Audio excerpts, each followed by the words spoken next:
Para suster, frater, bapak, ibu, saudara-saudari umat beriman yang terkasih dalam Kristus. Para murid ingin mengetahui secara pasti. Jelaskanlah kepada kami arti perumpamaan tentang ladang itu.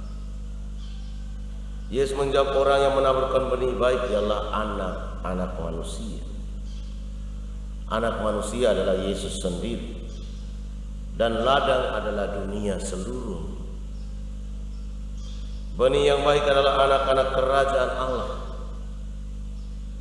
Dan lalang adalah anak-anak si jahat. Musuh yang menaburkan benih lalang ialah iblis. Dan waktu menuai ialah akhir zaman. Dan para penuai itu malaikat-malaikat. Bapak, ibu, saudara-saudari umat beriman yang terkasih, kita semua adalah ladang Allah. Kita mau memposisikan diri menjadi anak-anak kerajaan ataukah anak-anak si iblis. Pilihan ada pada kita. Tuhan tidak menciptakan kita seperti robot, tinggal ikut saja. Tuhan memberikan kepada kita rahmat kebebasan. Dia menaruh kepada Anda dan saya hati nurani. Hati nurani ini akan selalu berbisik, menyampaikan apa yang Tuhan mau kita lakukan.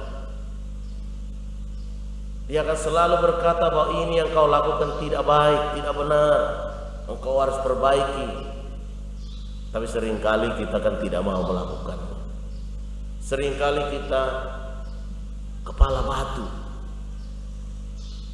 kita tidak mau dengar. Kita merasa bahwa kita sudah paling baik, kita baik-baik saja. Kita merasa bahwa sekali tidak misa itu biasa saja, terutama misa hari Minggu ya. Oh, tidak apa-apa, saya masih sehat-sehat saja. Nanti kalau kita sudah sakit baru, oh Tuhan, kenapa saya sakit? Seringkali kita menuntut Tuhan pada saat kita sudah dalam keadaan terjepit. Baru kita menyalahkan Tuhan. Tuhan, engkau tidak baik. Engkau membuat saya sakit. Bapak, ibu, saudara-saudariku yang terkasih dalam Kristus, segala macam kejahatan yang ada dalam diri kita, yang kita lakukan, itu adalah benih-benih lalang yang akan menjepit gandum-gandum yang ada atau segala sesuatu yang baik yang ada pada diri kita.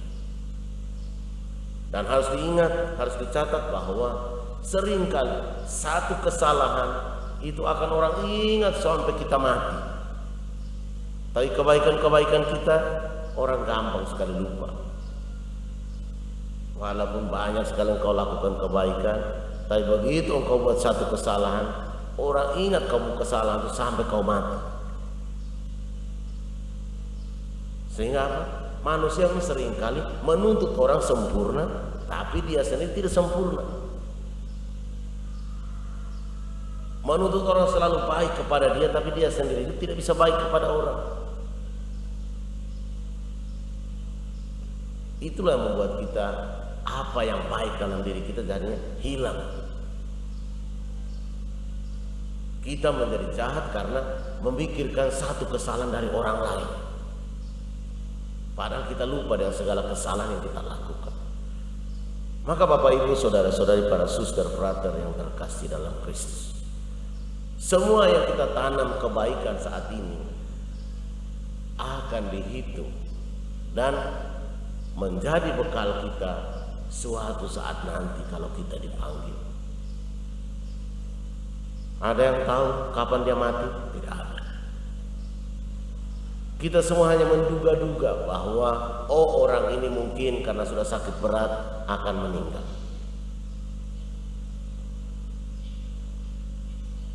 Maka Bapak, Ibu, saudara-saudariku yang terkasih dalam Kristus, semoga kita semua yang hadir dalam perayaan Ekaristi pagi ini sungguh-sungguh tampil menjadi anak-anak terang,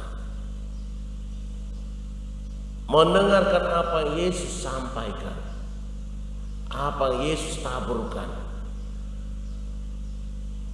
Yesus selalu menaburkan gandum yang baik. Maka mari kita mendengarkan apa kata Yesus. Tidak ada satu tokoh pun yang berani menjamin keselamatan kita selain Yesus. Yesus berani berkata, akulah jalan, kebenaran, dan hidup. Maka selalu mengingatkan untuk sahabat-sahabat muda, engkau harus bangga bahwa engkau menjadi seorang Katolik. Maka kalau ketika engkau meninggalkan Katolik, engkau meninggalkan Kristus, sesungguhnya berarti engkau tidak beriman. Dan engkau akan menyesal kemudian dalam kehidupan, walaupun engkau tidak katakan.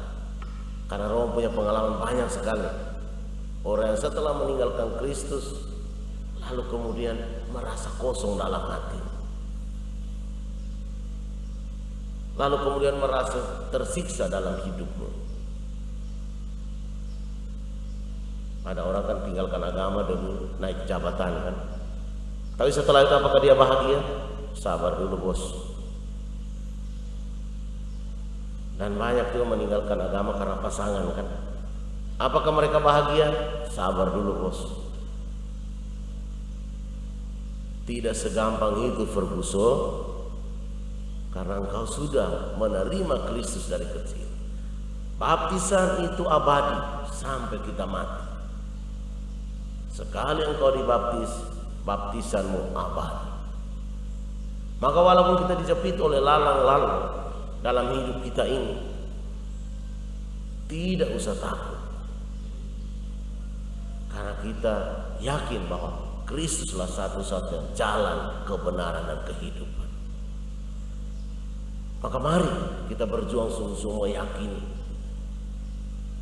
mengundang Tuhan Yesus untuk sama-sama berjalan bersama kita, supaya kita mampu melewati, kita mampu membedakan mana lalang, mana gandum dalam kehidupan kita. Semoga Tuhan memberkati kita. Amin.